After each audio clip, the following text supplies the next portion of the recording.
బంగారం, బ్యాంకులు, ఇతర ప్రైవేటు సంస్థల్లో ఉన్న విడిపించి కొనబడును. కొమ్మూరి గోల్డ్, ఆంధ్ర మరియు తెలంగాణ.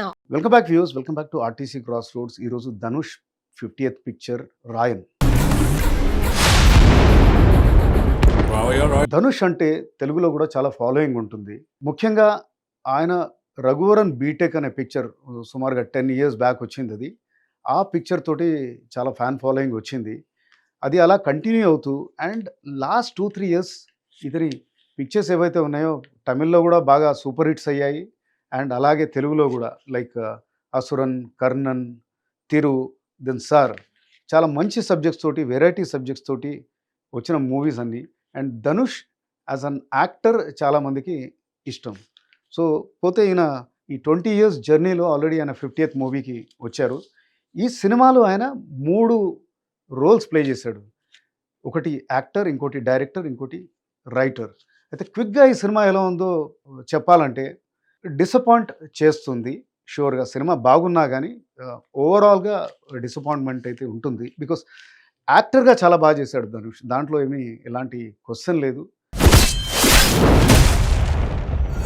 సేమ్ ఎలాగైతే మనకు దాంట్లో చూస్తాము, అసురన్లో చూస్తాము, అలాంటి ఇంటెన్సిటీ తోటే, అంటే తన కుటుంబం కోసం పడే తపన. ఈయనకి హీరోయిన్ కూడా ఉండదు, ఒకటే ఒక టోన్లో ఈ సినిమాని చాలా బాగా క్యారీ చేశాడు. అలాగే డైరెక్షన్ కూడా బ్రహ్మాండంగా ఉంది. షార్ట్ డివిజన్ అయితే ఏమైతే ఉందో, లేకపోతే ప్రొడక్షన్ డిజైన్, ఫోటోగ్రఫీ, వేరియస్ డిపార్ట్మెంట్స్ని బాగా తను ఈ సినిమాని ఎలివేట్ చేయడానికి, ఉన్నంతలో దాన్ని ఎంగేజ్ చేయడానికి చాలా బాగా ప్లే చేశాడు ఆ రోల్. ఈ సినిమా రైటింగ్ వీక్గా ఉందని చెప్పాను ఎందుకంటే ఈ సినిమా ధనుష్దే వేరే పిక్చర్ తోటి చాలా సిమిలర్గా ఉంటుంది, అసురన్ తోటి చాలా సిమిలర్గా ఉంటుంది. అసురన్ సినిమాలో ధనుష్ ఒక ఫాదర్ రోల్ ప్లే చేస్తాడు. ఒక చిన్న ఫార్మర్, చిన్న కుటుంబం, 4-5 ఎకరాల చిన్న రైతు, బక్క రైతు. అయితే అలాంటి వాడికి ఎవరితోటి ఏ గొడవ ఉండదు. విలేజ్ పాలిటిక్స్లోకి వాళ్ళ ఫ్యామిలీ సక్ అయిపోతుంది ఒక ఇన్సిడెంట్ చేయడం మూలాన. సో ఆ సిచ్యువేషన్లో తను ఏంటంటే ప్రాణాల మీదకి వచ్చేసరికి, ఫ్యామిలీ మీదకి వచ్చేసరికి ఎలా రివోల్ట్ అవుతాడు. ఒక సామాన్యుడు జస్ట్ పుష్ చేస్తే ఆ సామాన్యుడిలాగా ఉండడు, ఆయనలో ఉన్న వాయిలెంట్ మనిషి బయటకు వస్తాడనేది దాంట్లో చాలా బాగా చూశారు. అందులో ఎమోషన్స్ అవి స్ట్రాంగ్గా ఉన్నాయి. Screen play was very good, very gripping ఉండింది. ఇక్కడికి వచ్చేసరికి అదే సినిమా, ఇక్కడ ఫాదర్ కాదు ధనుష్, తను అన్న. సినిమా మొదలవడమే వీళ్ళు కూడా ఒక చిన్న విలేజ్లో సామాన్యమైన కుటుంబం, చిన్న కుటుంబం అది. వాళ్ళ అమ్మ నాన్నలు, ఈయనకి 2 తమ్ముళ్ళు ఉంటారు, ఒక చెల్లెలు అప్పుడే పుడుతుంది, జస్ట్ నెలల పాప తను.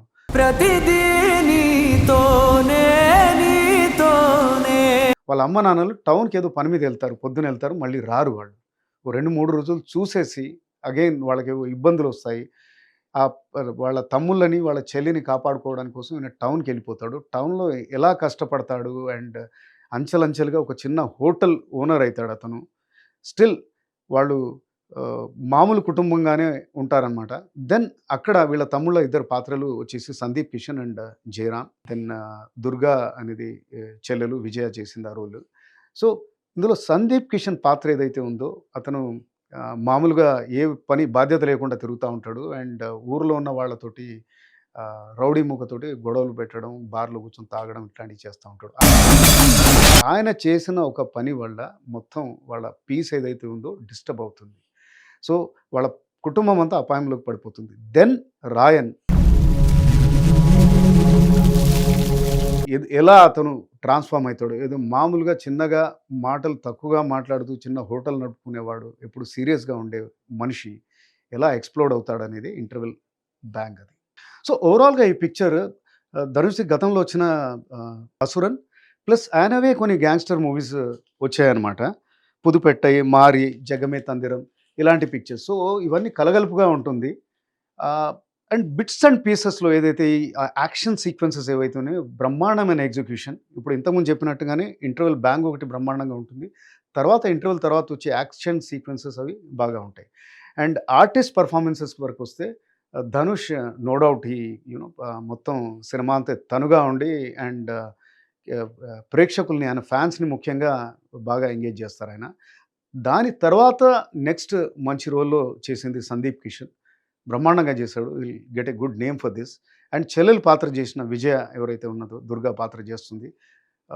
అండ్ తను ఇంటర్వెల్ తర్వాత ఈ సినిమాకి చాలా ఆయుపట్టు సమ్ గూస్ బంప్ మూమెంట్స్ ఉంటాయి ఇంటర్వెల్ తర్వాత. అండ్ దెన్ ఇక్కడ యాక్చువల్‌గా చెప్పాలంటే 2 సెంటిమెంట్స్ బాగా వర్కౌట్ అయ్యాయి. Brother and sister sentiment.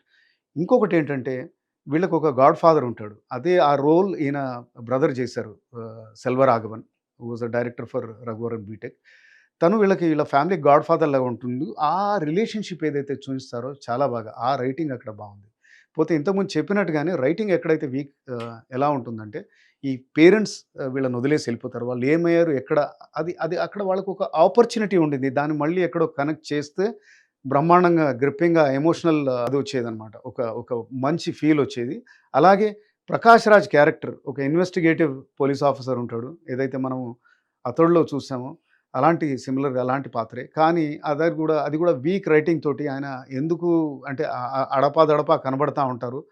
ఆయన రోల్ అయితే బానే ఉంది గానీ, దాన్ని ఇంకా బాగా ఎక్స్‌టెండ్ చేసి, ఈ దీంట్లో ఇంటెన్సిటీ ఆర్ టెన్షన్ తీసుకొచ్చడానికి ఆస్కారం ఉండింది. దెన్ ఆల్సో ఈ తమ్ముళ్ళు ఎవరైతే ఉన్నారో, వాళ్ళు ఎందుకు అలా వెన్నుపోటు పొడుస్తారో, లేకపోతే ఎందుకు అలా సడెన్‌గా ద్రోహం చేస్తారో అనేది కూడా దానికి ఒక సరైన కారణం లేదు. సో, ఇంటర్వెల్ తర్వాత చాలా ఫ్లాస్ ఉంటాయి. ఇట్లా రైటింగ్ పరంగా ఫ్లాస్ ఉంటాయి.